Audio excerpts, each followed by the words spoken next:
oops, you messed up. Now you're crying about what you. This is Lauren's latest video on Hidden True Crime. And the title is Teen Burglary Turns Deadly and Caught on Camera. Oh, but wait, you have to hit the thumbs up before I can tell you this. So we have this one, Teen Burglary Turns Deadly and Caught on Camera, Self-Defense or Ambush, the Elm Street Murders. Okay? Now, if you go back 2 years on Annie Elise, we have Unhinged, Secret Recordings, Taunting, and Murder, What Really Happened at the House Next Door. Now, you may on first glance say, what do these two videos have in common? Well, Jay put both transcripts into ChatGPT because they seem very, very similar when you listen. So what I'm going to do is I'm going to play a few minutes of Lauren, then I'm going to play a few minutes of Annie, and then we're going to look at what ChatGPT told me about these two transcripts. And it's important to note that Grayson actually worked for Annie Elise. So she has her work, if you will. Who did it better? The plot definitely thickens. Okay, so let's listen to a couple of lines from Lauren. Here we go. Some cases make us take a hard look at what people do when they're scared or angry and push us to question just how far someone should be able to go when they say they're defending their home. And few cases bring that debate into sharper focus than what happened in Littlefield's, Minnesota on Thanksgiving Day in 2012. It began the way many rural crime stories do. A homeowner on edge after a series of break-ins and two teenagers who made a dangerous, life-altering choice. Haley Kiefer and her cousin Nicholas Brady broke into the home of 64-year-old Byron David Smith, likely expecting to grab what they could and get out. But what they... Let's scoot over to Annie. This is 2 years ago. This is Annie Elise now. Listen. Today's case may be a bit of a controversial one, and I'm going to be honest with you, it's a long one, so get ready. We can all agree that a person's home should be the place where they feel the most safe and the most secure.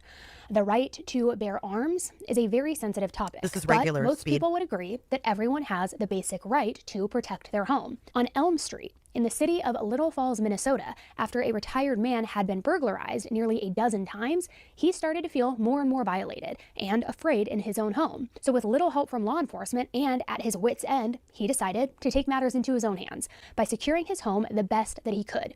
He armed himself in his home and waited for the next inevitable break-in. But this time, he would be ready. In this story, we will discuss this truly tragic and personally, I think, avoidable situation and how two teens' bad choices resulted in a real-life nightmare on Elm Street. So I took the two transcripts, all entire transcripts, and put them into ChatGPT. And ChatGPT found the exact matches. Just help a brother out here. Okay. So we have exact match is going to be the yellow heart. Paraphrase or minor changes are the green heart. Unique, only one version, is the blue heart. So we're going to start and we're going to just, kind of go through this. This one is the intro of the case context. In the original, some cases make us take a hard look, ... Lauren's is going to be B, suspected copy. Some cases make us take a hard look, ... Exact match.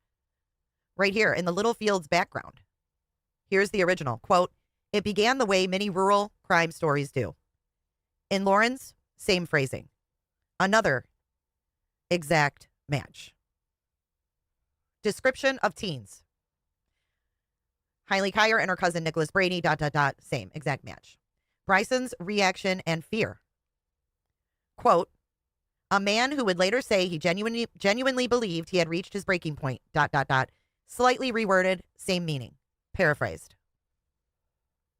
Audio recordings and evidence. Prosecutors argued that this wasn't a split-second act. Same concept, wording slightly different. Paraphrased.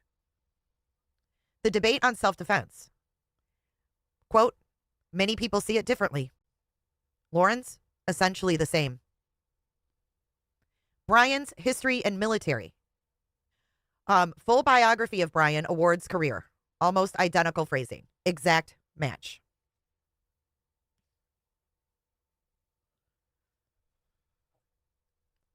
Byron's property and summer jobs. In 2011, Byron noticed a group of local boys, ... Mostly identical, minor differences. Teens' substance use and petty crime. Quote, "Over time, however, Byron began to notice small items disappearing, Matches closely. They have it listed as an exact match. Security system and paranoia. The original, quote, by December 2012, Byron's security system was finally complete. Same events described in Lauren's, slight wording differences. Thanksgiving Day events, quote, around 12:30 p.m., Byron heard the unmistakable sound. Very close, minor rewording, paraphrased. Aftermath and legal, quote, in the original. After the discovery of the bodies in Byron Smith's basement, mostly identical, exact match. The lawsuit and defamation portion, quote, in the original, Byron Smith, now 77, has filed a civil defamation lawsuit. Same structure, small word changes, paraphrase. Preliminary analysis. You ready for this? Roughly 50 to 60% of B is copied word for word from A. B is Lauren, A is Annie. 50 to 60% of this video, y'all.